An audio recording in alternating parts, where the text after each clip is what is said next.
After 120 years of waiting, the peloton headed to northern France for the first edition of Paris Roubaix Femmes, the 16th race of the 2021 UCI Women's World Tour. The race would consist of 116.4 kilometres, including 17 sectors, and over 30 kilometres of the brutal cobbles, which give the race the nickname, the Hell of the North.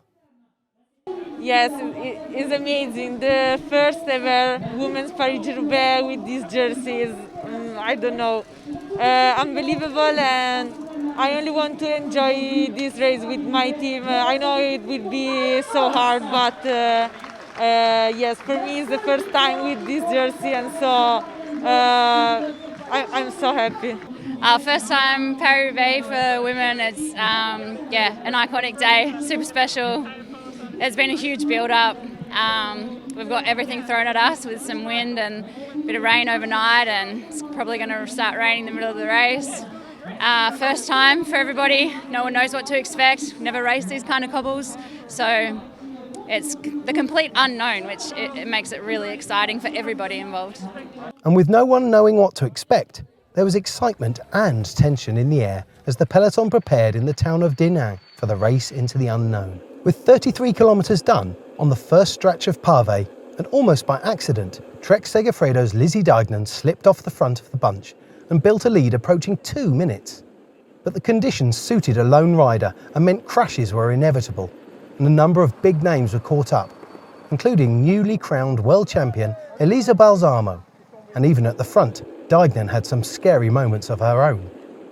With groups growing and shrinking again, over and over, the chase was never fully committed, and no one was able to close the gap. So, with 35 kilometres to go, Deignan had a lead of over 2 minutes and 30 seconds. All over the road, riders wore the muddy scars of battle on their kit, and though the pace would lift on each of the cobbled sectors, the British rider ploughed on alone, safe in the knowledge she always had a teammate at hand to disrupt the chase across the muddy, cobbled roads.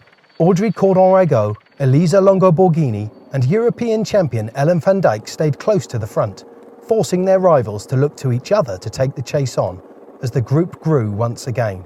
Though she had some close shaves, Deignan showed her incredible bike handling skills, picking her own line through some of the worst sections, while these only slowed the chasers down, crashes spoiling many a day.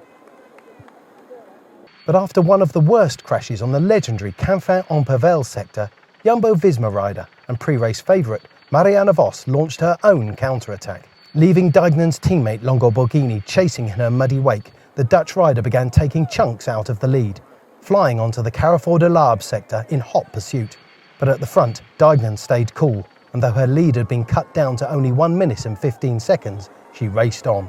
Inside the final 5 kilometres, and with the penultimate sector at M behind her, victory seemed certain for Deignan, and she rode onto the iconic velodrome with her lead well over 1 minute on Vos, who was fighting for the podium. For Deignan, it was a victory lap, waving to the crowd and taking time to savour her huge achievement.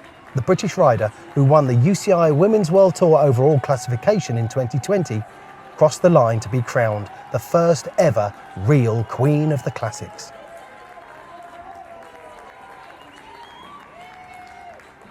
In the end, it worked out really well because obviously I could pick my own lines. I was really safe up front. But no, I was the third rider in the team. Obviously, we're a super strong team. Ellen showed phenomenal form, and we were backing her today. But, you know, we also said that the rule book kind of ripped the rule book up. Nobody knows what's going to happen. So, you know, I had the insurance policy of 3 of the best women in the peloton just behind me, and I think that played hugely to my advantage today. Yeah, it was special. I mean, you definitely felt like you were part of history, I suppose. You know, the women deserve this race, and I can forever say I was the first woman to win it, which is, you know, makes me incredibly proud. Getting second, if you go for the win, then that's disappointing. But on the other hand, I think Lizzie had a very, very brave early attack, and she kept her advantage really well. So she is the deserved winner today, and I tried my best to get some of the advantage to take some time back, and in the end, I think I can be happy with second.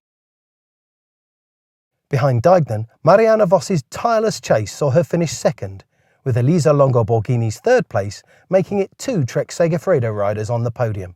Lisa Brennauer took fourth place, with Marta Bastianelli winning the sprint for fifth, ahead of Emma Jurgensen.